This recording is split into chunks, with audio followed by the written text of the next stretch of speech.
기본적으로 교회 안에는 다양한 사람들이 있죠. 그리고 그 다양한 사람들은 다양한 갈등을 만들기도 합니다. 문제가 교회 안에 많이 있습니다. 여러분, 문제 없는 교회는 없습니다. 기본적으로 문제가 없는 교회는 없습니다. 오히려 문제가 없는 교회라면 좀 고민해 봐야 됩니다. 그 공동체가 정말 사랑하려고 노력하는 공동체인가? 여러분, 그 요한계시록에 교회 7개가 등장하죠. 그래서 사도 요한이 예수님의 영의 명령에 따라서 편지를 보냅니다. 그 중에 가장 문제가 없던 교회가 어딜까요? 라오디게아 교회였습니다. 라오디게아 교회는 재정적 문제도 없었고 이단의 문제도 없었고 고난도 없었습니다.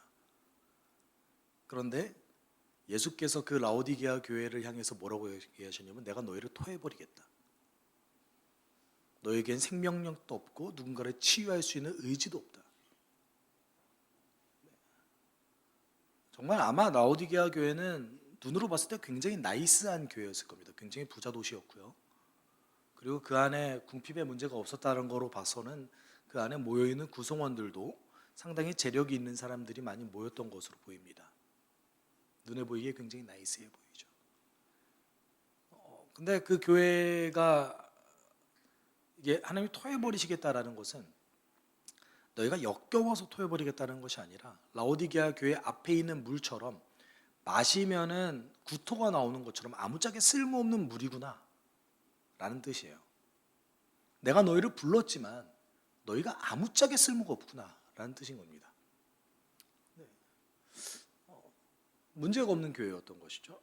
여러분, 우리가 문제는 항상 발생합니다. 왜냐하면 우리는 다양한 배경과 다양한 성격을 가진 사람들이 모이기 때문입니다. 교회 안에는 다양한 계층들이 있죠. 오늘 본문 속에서도 예루살렘 교회 안에 문제가 발생했습니다. 그리고 예루살렘 교회 사도들과 성도들은 이 문제를 해결하기 위해서 노력하는 모습이 본문에 등장합니다. 우리는 본문을 통해서 교회 안의 문제를 어떻게 다뤄야 하는가, 그리고 교회 안의 문제를 다루기 위해서 어떤 시각을 가져야 하는가, 그리고 사도들은 어떻게 접근했는가, 그리고 어떤 역할들을 각자 가지고 있었는가를 좀 고민해 봤으면 좋겠습니다. 여러분, 성령의 오심으로 시작된 이 교회는 아주 어려움을 처음부터 직면하게 됐습니다. 어쩌면 이것은 당연한 걸지도 모릅니다. 외부로부터의 어려움이 처음 시작됐죠. 근데 이 어려움이 어디서 시작됐냐면 예수님이 로마 정부의 공식적인 처형을 당한 사람이었다는 것에서 시작합니다.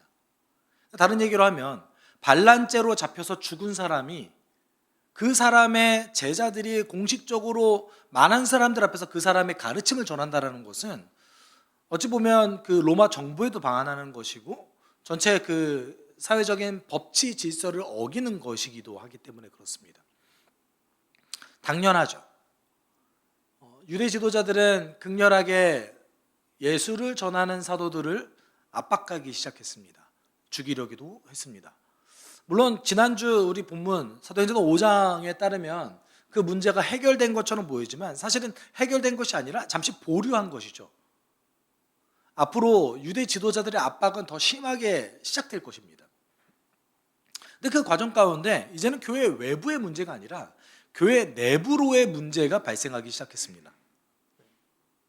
그래서 자연스럽게 일어난 문제이기도 합니다. 다양한 배경을 가진 사람들이 숫자가 점점 늘어나다 보니까 이제 내부의 문제가 발생한 것이죠. 그 내부의 문제가 무엇이었냐면 1절에 정확하게 얘기하고 있습니다. 이 시기에 제자들이 점점 불어났다. 그런데 그리스 말을 하는 유대 사람이 히브리 말을 하는 유대 사람에게 불평을 터뜨렸다. 그것은 자기네 과부들이 날마다 구호 음식을 나누어 받는 일에 소홀히 여김을 받기 때문이었다. 여러분, 여기 보면 사도행전에서 처음으로 제자라는 단어를 모든 성도들에게 적용하기 시작합니다. 그래서 제자들이 점점 불어났대요. 그런데 우리가 유의해서 볼 것이 있습니다. 무엇이 있냐면 교회 안에 언어가 다른 두 존재가 등장해요. 말이 달라요. 누군가는 그리스 말을 쓰고요, 누군가는 히브리 말을 씁니다. 사실 히브리 말이라는 말도 조금 정확하지는 않습니다. 왜냐하면 이때 당시만 해도 히브리어는 죽은 언어였기 때문에 사용하지 않았거든요. 그래서 예수께서도 아람어를 사용했습니다. 네. 근데 히브리 말과 아람어가 그렇게 뭐 큰 차이를 보이는 언어 종류가 아니에요. 뭐 따지자면 스페인어와 포르투갈어 정도 될 것 같습니다. 네. 그렇지만 어찌되었건 당시에 팔레스타인 지역에서 쓰는 언어를 사용하는 유대인들과 그 다음에 전체 그 지중해 연안의 전체 공용어로 사용되었던 그리스어를 사용하는 유대인들이 있었다라는 거예요. 요것만 해도 조금 새롭지 않으세요? 교회 안에 언어를 다르게 쓴다고? 네. 그럼 여기서 질문을 던지면 그럼 베드로가 설교를 주로 많이 했을 거 아니에요? 베드로는 그리스어를 할 수 있었을까요? 없었을까요? 너무 단정적으로 없었다고 얘기하시는 거 아닙니까? 네. 베드로는 그리스말을 할 수 없었습니다. 그래서 베드로가 나중에 로마에서 이제 로마 교회의 지도자로 사역했을 때 베드로를 따라다니면서 헬라어로 번역했던 사람이 마가 요한입니다. 그러니까 사실상 그 마가복음 같은 경우는 베드로의 영향력이 엄청나게 들어있는 성경인 거예요. 그렇기 때문에 따로 베드로 복음서가 필요하지 않을 수도 있는 겁니다. 마가 요한이 로마 교회 성도들을 위해서 적었던 복음서이기 때문에 아마 옆에서 베드로가 코치하지 않았을까요? 아니야, 그거 아니야. 예수님 이렇게 말씀하셨어. 네. 베드로는 그리스말을 할 수 없었습니다. 그리고 사도들 중에 상당수가 그리스말을 할 수 없는 사람들도 있었습니다. 몇몇은 물론 그리스어를 했죠. 네, 아마도 제가 볼 때는 뭐 요한 정도는 그리스어를 했을 것 같고요. 그다음에 세리였던 마태도 역시 그리스어를 할 수 있는 사람이었을 것 같습니다. 그런데 어떤 문제가 발생했죠? 그리스어를 사용하는 과부들이 어디에서 소외받기 시작했대요? 구호 음식을 나눠 받는 일에 소외받기 시작했대요. 이것에 이제 그리스어를 사용하는 유대인들, 성도들이 이제 문제를 제기했던 것이죠. 여러분, 당시 유대인이 사는 예루살렘에는 그 아람어를 사용하는 사람들이 대체적으로 한 7, 80% 이상 됐다고 하고요. 어떤 학자는 그 그리스어만 사용할 수 있는 유대인들이 대략 10%에서 20% 거주했을 것이다 라고 얘기합니다. 그럼 대체적으로 그리스어를 사용하는 유대인들은 교회 안에 다수가 아니라 소수였겠죠. 그리고 그 소수파 중에서 과부는 더 소수였겠죠. 아마 정말 적었을 겁니다. 그 적은 사람들이었지만 그럼에도 불구하고 그 소수파였던 과부가 소외받는 것에 대해서 이제 문제 제기를 한 거예요. 이 문제 제기 정당한가요? 정당하지 않나요? 정당하죠. 정당합니다. 네. 여러분, 유대 사회에서도 그 돌봄이 필요한 과부들에 대해서는 돌봤어요. 유대 사회도 그런 것이 있었습니다. 보통은 이제 과부가 생기면 주변에는 친인척들이 돕습니다. 근데 친인척들의 도움을 이제 더 이상 받기 어려운 과부들에 대해서는 이제 지역 사회가 나서서 그 과부들을 돌봤어요. 과부와 고아들까지 지역 사회가 돌봤습니다. 그래서 뭐 일주일에 한 번 음식과 의복을 나눠주는 것에 대해서는 쿰파라고 불렀고요. 그리고 이제 단지 일주일에 한 번뿐만 아니라 날마다 필요한 사람이 있을 수 있잖아요. 상시적으로 도움이 필요한 사람들을 돕는 일에 대해서는 타무이라는 단어를 써서 관습적으로 유대 사회는 과부와 가난한 자 그리고 고아를 도왔습니다. 근데 여러분 잘 생각해 보시면 교회 안에서 가난한 자를 돕는 것, 궁핍한 자를 돕는 것은 단지 구제와 복지의 차원이었을까요? 우리가 잘 고민해 볼 필요성이 있어요. 교회 안에서 우리는 그 구제 사역이라고 합니다. 그래서 대부분의 조금 어느 정도 규모가 있는 교회에서는 사회복지 팀이 있어요. 그래서 교회 안에 가난한 자들이나 그리고 지역 사회에 돌봄이 필요한 사람들을 지원하는 팀이 있는 것이죠. 근데 과연 이것이 그 사역으로 접근했을까? 좀 고민해 볼 필요성이 있어요. 여러분, 그 사도행전 4장 34절 35절에 보면 이런 말이 등장합니다. 그들 가운데는 가난한 사람이 한 사람도 없었다. 사도들은 각 사람에게 필요에 따라 나누어 주었다라고 얘기하고 있습니다. 여기서 보면 가난한 사람이라는 말이 제가 지난번에도 번역했듯이 이 가난하다는 것이 돈이 없다라는 뜻이 아니라 궁핍하다라는 뜻입니다. 그래서 의식주에 문제를 가진 사람이 없었다라고 보는 것이 맞습니다. 교회 안에서 적어도 입는 것과 먹는 것과 지내는 곳에 있어서 문제를 가진 사람이 없었다라는 뜻이죠. 그럼 단지 여러분 잘 보세요. 유대 사회는 관습적으로 가난한 사람들, 과부, 그리고 고아들을 돕는 것을 관습적으로 만들어내서 행했습니다. 근데 교회는 다르게 접근했어요. 어떻게 접근했어요? 삶의 영역으로 접근했습니다. 적어도 삶에 있어서 이 사람을 돕는 것이 아니라 이 사람이 정상적으로 예수를 온전히 믿고 그리고 정상적인 생활을 할 수 있도록 돕는 것까지 이르는 것이 교회의 역할이라고 봤던 것이에요. 그런데 그것이 깨지기 시작한 것이죠. 어떤 한 특정 부류에 한해서 정당한 문제 제기를 사람들이 했습니다. 그런데 이 문제가 왜 발생했을까요? 사도들이 그 그리스 말을 쓰는 과부들을 차별해서 그랬을까요? 물론 그리스어를 쓰는 유대인들의 입장에서는 차별당했다고 느낄 수도 있었겠죠. 그렇지만 사도들이 정말 차별해서 그랬을까요? 저는 아니라고 봅니다. 어떤 문제가 발생한 것이죠? 숫자가 늘어났기 때문에 그래요. 숫자가 늘어났기 때문에 사도들이 그 일을 하나하나 세심하게 다 할 수 없었던 거예요. 그리고 많은 사도들이 그리스어를 할 수 없었습니다. 그러니까 그리스어를 할 수 없었기 때문에 더더욱 세심하게 챙길 수가 없었던 것이죠. 사도들은 이 정당한 요구에 대해서 반응하기 시작합니다. 그런데 그 반응이 우리의 생각과는 좀 달라요. 2절 좀 같이 읽어볼까요?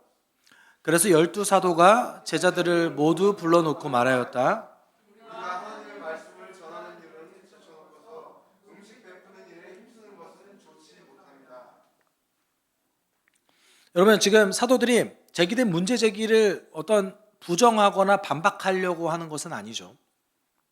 사도들은 지금 자신의 역할에 대한 우선순위에 대해서 얘기하고 있습니다.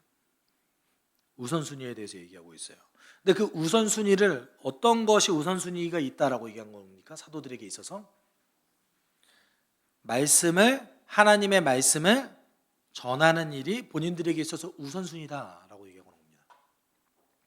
그러면 사도들이 하나님의 말씀 전하는 일이 성도의 필요를 돌보는 것보다 더 중요한 일이다라고 얘기하는 걸까요? 우리가 주목해 봐야 되죠. 우리는 이라고 얘기했어요. 우리가 사도들에게 있어서 우선순위를 매기자면 어떤 게 더 우선순위라는 거예요?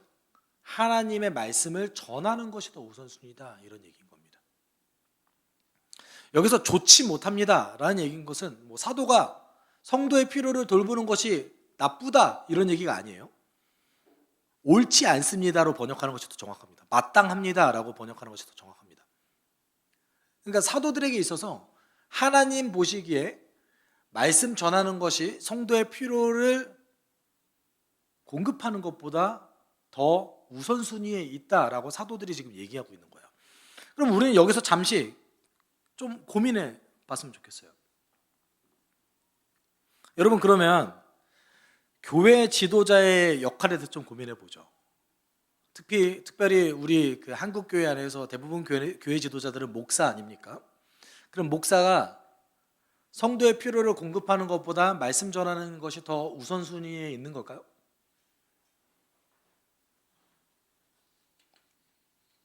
네. 여러분 교회는 하나님의 말씀이 올바르게 전파되는 곳이기도 하면서 동시에 그 말씀이 우리 삶 가운데 온전히 적용되기 위해서 기도하는 곳이기도 하죠. 그것만 합니까? 아니죠. 다양한 성도들의 필요를 공급합니다. 다음 세대 문제, 그리고 어떤 신방, 교회 안에서 있는 아주 다양한 행정적인 문제까지 목회자들이 많이 하죠.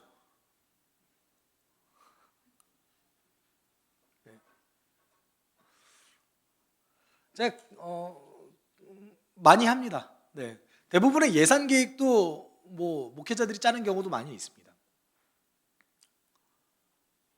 그러면 어떻게 생각합니까? 그러면 이제 목사는 현대교회 안에서의 역할이 말씀 전하는 일일까요? 사도들의 말을 있는 그대로 적용하면 될까요? 우리가 여기서 좀 착각하지 말아야 될 것이 있습니다. 사도들이 성도의 필요를 공급하는 것을 지금 안 하겠다고 했나요? 여러분 어떻게 생각하세요?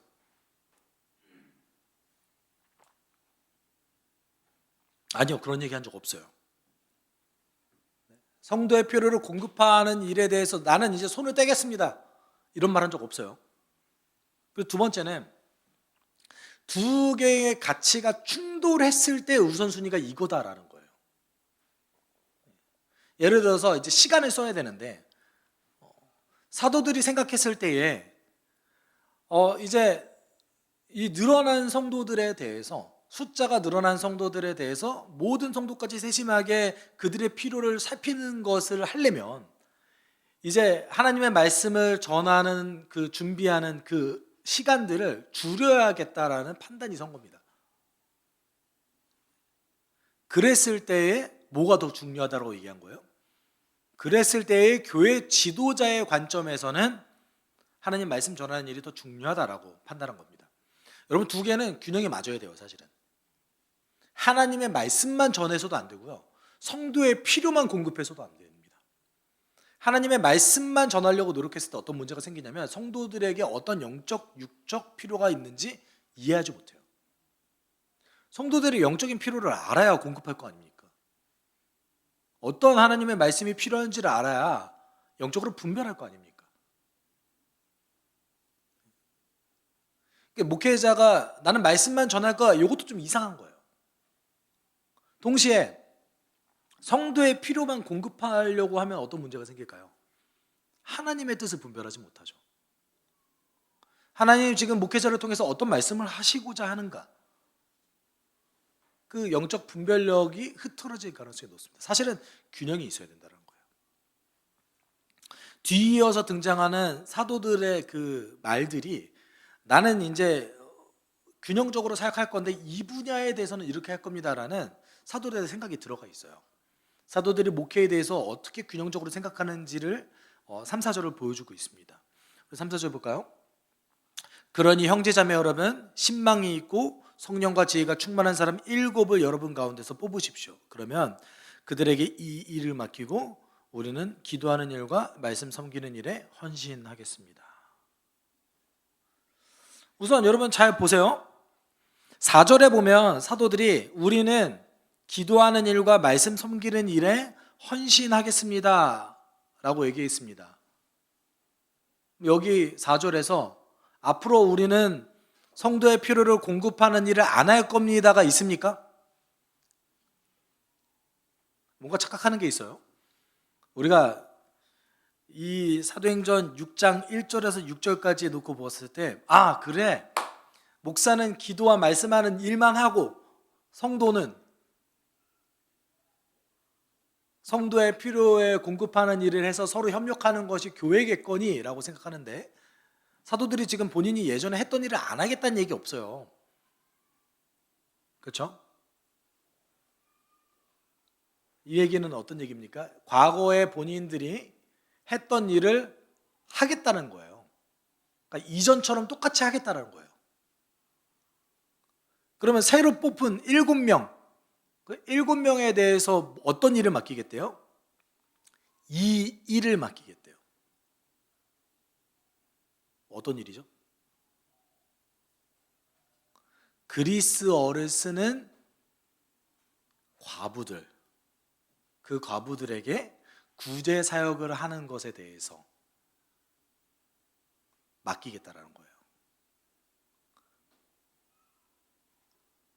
우리가 그동안 좀 착각했던 것이 있죠. 어떤 일을 맡기는 거예요? 원래는 사도가 다 했는데, 아까도 말씀드렸죠. 사람들이 재물을 가져오면 사도들이 궁핍한 사람들에게 필요를 계속 나눠줬는데, 필요에 따라서.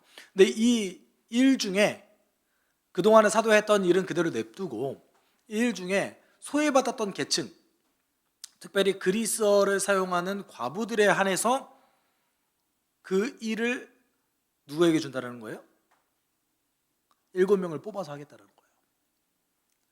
여기서 우리도 착각할 게 있습니다. 착각하는 게 뭐냐면 여기 집사라는 말이 있어요, 없어요? 없어요.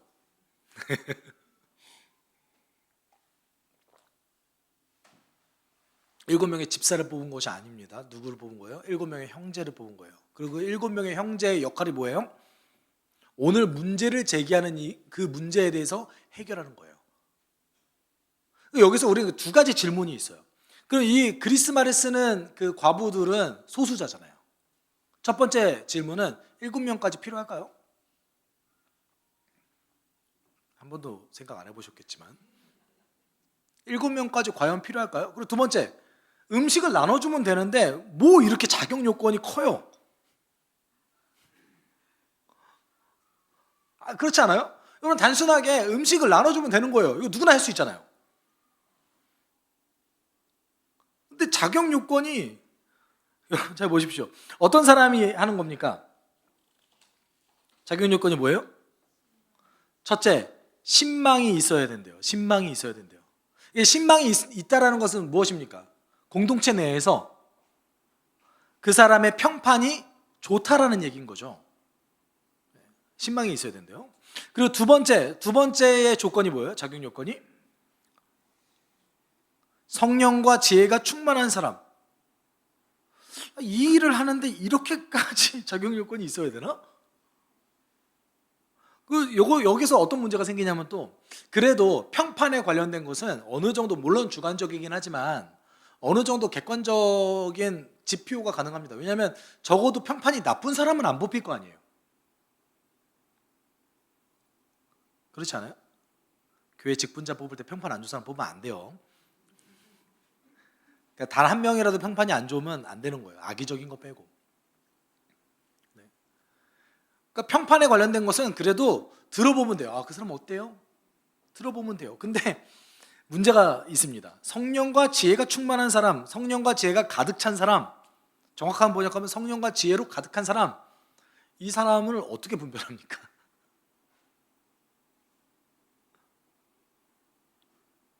두 번째 문제는 분별하는 것도 어려울 뿐더러 누구 보고 뽑으라고 했어요? 사도가 뽑겠대요? 아니요, 사도가 뽑겠다는 얘기 안 했어요. 당신들이 뽑으십시오라고 얘기했어요. 그래서 성도들에게 기준을 말하고 성령과 지혜가 충만한 사람 당신들이 잘 분별해서 뽑으세요. 되게 무치게매 보이지 않아요?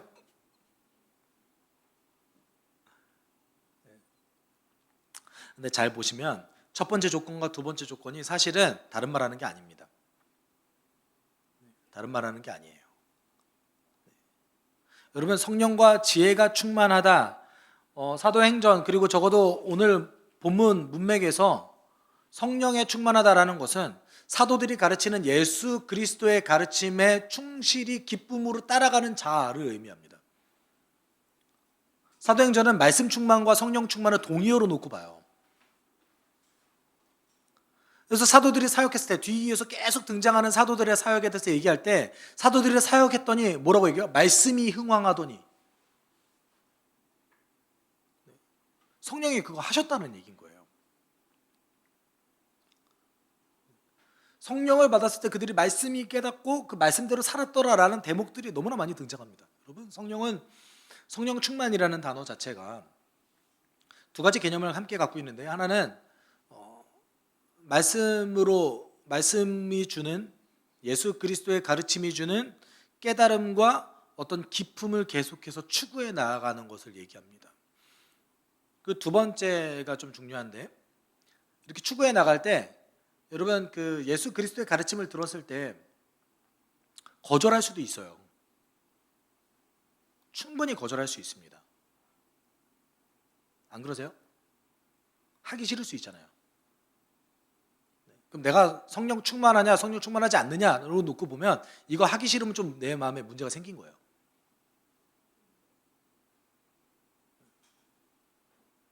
그렇지 않아요? 안에 뭔가 해결돼야 될 게 있는 거예요.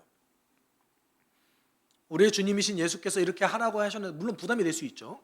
어려울 수 있어요. 그런데 적어도 우리의 소원은 그렇게 되기를 원합니다.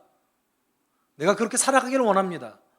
내가 그런 성품이 되기를 원합니다라는 소원 정도는 있어야죠. 성령 충만이라는 것은 깨어진 우리의 마음이 예수 그리스도의 그 마음으로 채워지는 것을 뜻해요. 우리가 그냥 평소에 놓고 살아가다 보면 가만히 있으면 돈이 좋잖아요. 더 세상 제일 재밌는 게 돈 쓰는 거 아닙니까? 많이 써보지 못했지만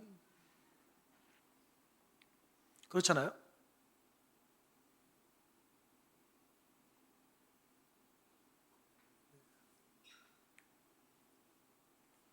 여러분, 우리가 가만히 냅두면 깨어진 세상에 맞춰서 그 깨어진 세상이 우리 삶의 목표가 돼요. 성령 충만하다라는 것은 예수 그리스도의 그 가르침이 좋은 거예요. 그렇게 따르도록 노력하는 거예요. 그렇게 따르도록 노력하는 것이 기쁜 거예요. 이게 성령 충만입니다. 그런 자 뽑으라는 거죠. 그런 자가 드러납니까? 안 드러납니까? 안 드러날 수가 없죠. 어떻게 안 드러나요? 어떻게 안 보여요? 이게 교회 안에 평판과 관련이 있는 거예요, 사실은. 더군다나 그때 당시 그 예루살렘 교회가 어떻게 살았습니까? 날마다 모이기를 힘쓰고 집집마다 모여서 밥 먹고 집집마다 모여서 말씀 듣고 기도하지 않았습니까? 그 사람의 삶에 대해서 누구보다 더 잘 알 수밖에 없는 거죠, 서로가. 그렇게 뽑으라는 것이죠.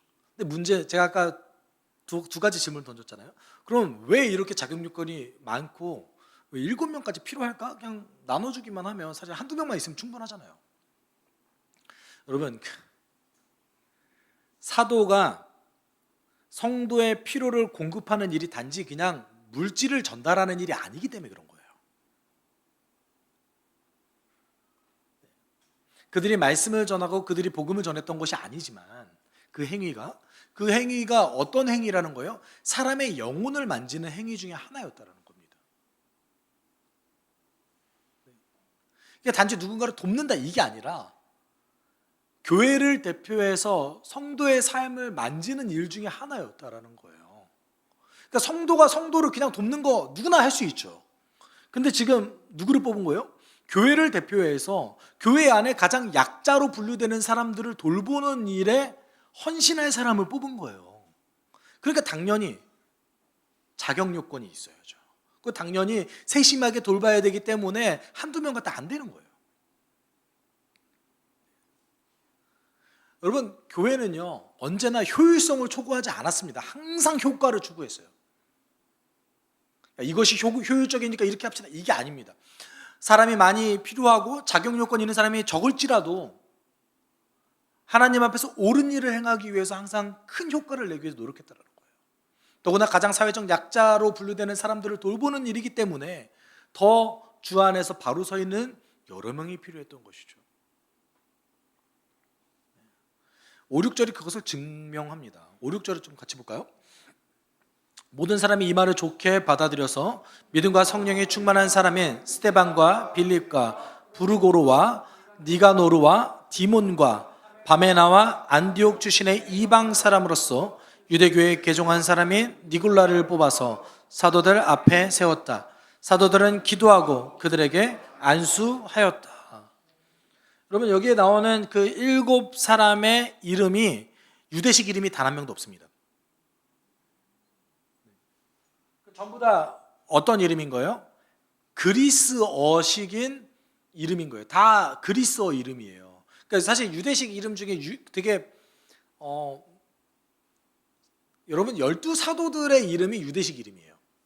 유다, 시몬, 그렇죠? 유다, 시몬 뭐 이런 거, 야고보, 요한, 요셉 뭐 이런 것들이 다 유대식이에요. 대부분 성경의 인물과 관련된 이름들인 거죠. 야고보가 야곱입니다. 야코보스, 야곱이에요. 야곱.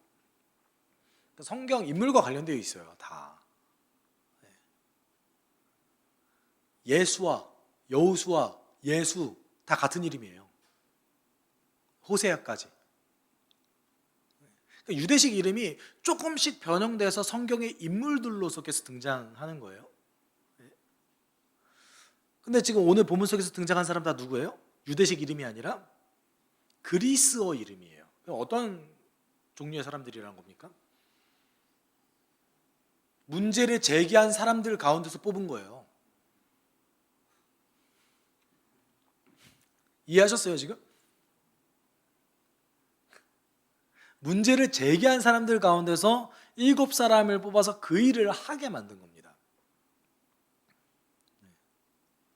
그리고 그 일을 할 때 사람들이 좋게 여겼대요. 그리고 뽑았을 때 사도들 앞에서 한 번 더 검증하죠. 기도하고 안수합니다. 이건 사도가 검증한 거예요. 아, 이 사람 줘도 되겠구나. 그리고 안수했다라는 것 자체가 성령님께 또 구한 거죠.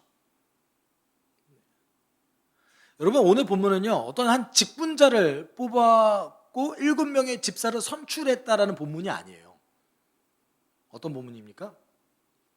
어떤 문제가 생겼고 그 문제를 해결할 사람을 어떻게 뽑을 것인가에 대한 관련된 겁니다. 몇 가지 원칙이 등장하죠. 문제를 제기한 사람들 가서 문제를 해결할 사람을 뽑았어요.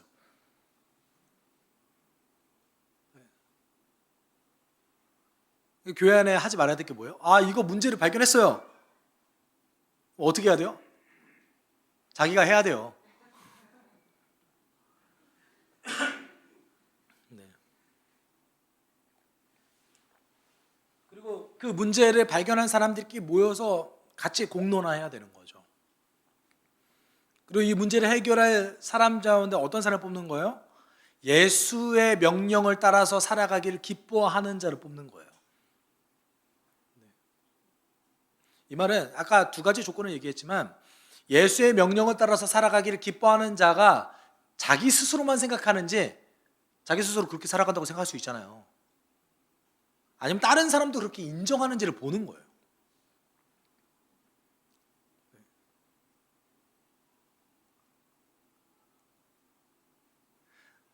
자, 생각해 보세요. 여러분, 아니 소수자 과부에게 음식을 나누는 것이 뭐 어렵다고 이렇게 복잡한 과정을 거쳐요. 왜 그러겠어요? 이렇게 하지 않으면 교회 안에서 문제는 문제로서 작용하기 때문에 그래요. 교회 안에서 문제를 풀어가는 원리는 예수의 명령을 따라가는 자들이 지혜롭게 어떻게 그 문제를 풀어나가는가에 달려져 있습니다. 사실은 문제에 달려있는 게 아니라 사람에 달려있는 거예요.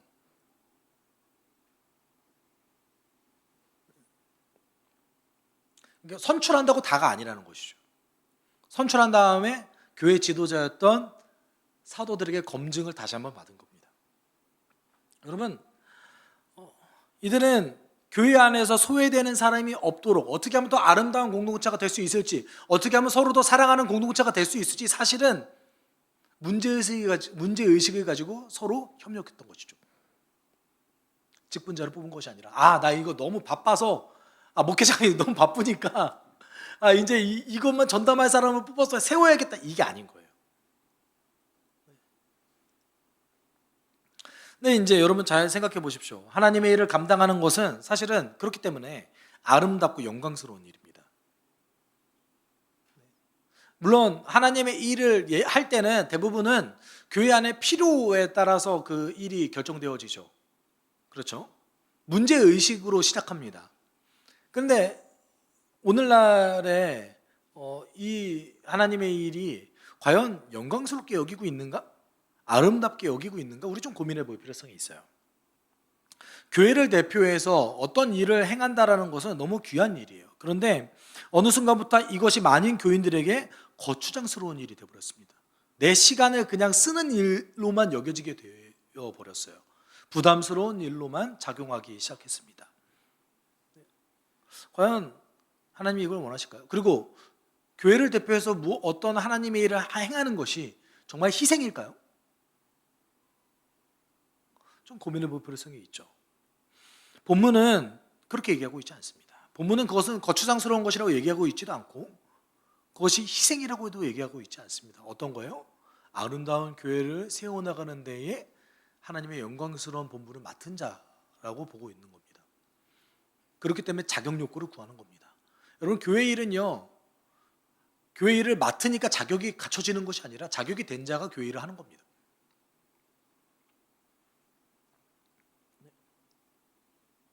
여러분, 본문 속에서 누군가는 불만을 제기했고요. 그 불만이 굉장히 정당했습니다. 사도들은 그 문제를 해결하기 위해서 고민했죠. 사도들의 해결책은 불만을 제기한 사람들 중에서 자격이 있는 자로 하여금 그 문제를 해결하게 만듭니다. 어쩌면 교회 안에서의 문제를 해결하는 방식이 이렇게 가야 되는 것이 아닐까? 우리는 좀 고민해 봐야 될 필요성이 있습니다. 우리 대부분 교회 안에서 문제를 해결하기 위해서 그것을 전문 사역자들에게 얘기를 하죠. 그러면 전문 사역자들은 그 문제를 해결하기 위해서 제가 얘기하는 전문 사역자들 대부분 사역자입니다. 목회자들이죠. 네. 여러분, 우리는 교회 안에 문제가 발생했을 때 대부분 탓을 합니다. 누구누구 탓을 해요. 누구누구가 성숙하지 않은 탓을 합니다. 근데 우리 이런 고민을 좀 해볼 수 있지 않을까요? 그 문제를 발견하게 하신 것이 성령님일 수도 있는 거잖아요. 그러면 그 문제를 발견하게 한 사람이 성령님이라면 교회 안에서 그것을 검증하는 과정을 통해서 이게 정말 하나님이 우리에게 주신 문제를 해결하고 주신 것일까? 아니면 그냥 내 인간적인 욕심일까를 검증해 봐야 되는 거 아니겠습니까? 로마서 8장 28절에 사도 바울은 성도들에게 이렇게 권면하고 선포했습니다. 우리 좀 같이 읽어볼까요? 하나님을 사랑하는 사람들, 곧 하나님의 뜻대로 부르심을 받은 사람에게는 모든 일이 서로 협력하여 선을 이룬다는 것을 우리는 압니다. 사도 바울은 우리의 약함조차 하나님께서 이용하셔서 선을 이루신다고 선언했습니다. 교회도 그렇습니다. 교회 안에 다양한 문제들이 있습니다. 그런데 성령께서는 이 교회 안에 있는 다양한 문제를 어떻게 해결하냐에 따라서 선을 이루어갈 수 있는 것에 대해서 오늘 본문은 얘기하고 있습니다. 문제는 문제가 아닌 거죠. 문제를 다루는 사람이 하나님께 매어져 있느냐가 문제입니다. 여러분, 우리 안에 시각을 바꿔야 될 필요성이 있습니다. 교회는 하나님의 성전입니다. 교회는 예수 그리스도의 피값으로 지어진 곳입니다. 수많은 다양한 문제들이 한국 교회를 무너뜨렸습니다.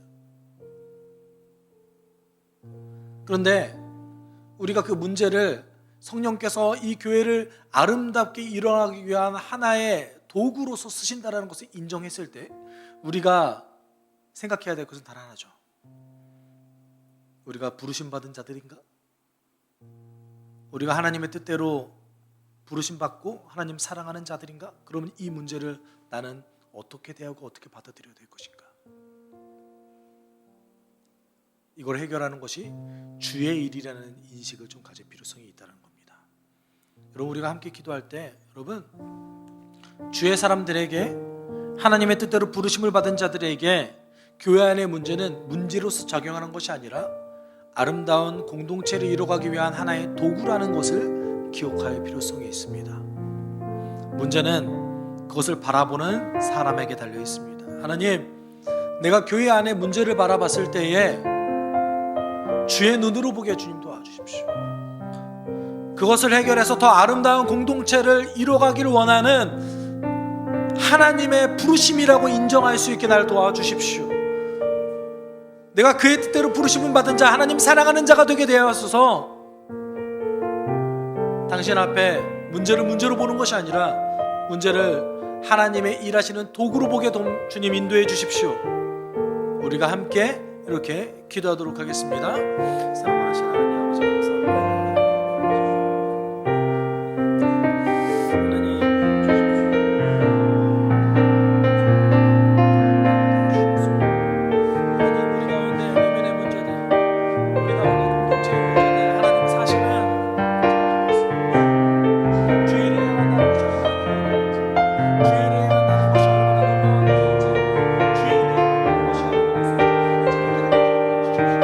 교회 안에 어떤 것이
사랑이 많으신 하나님 아버지, 우리는 그동안 교회 안에 문제들이 있을 때 누군가를 탓했습니다.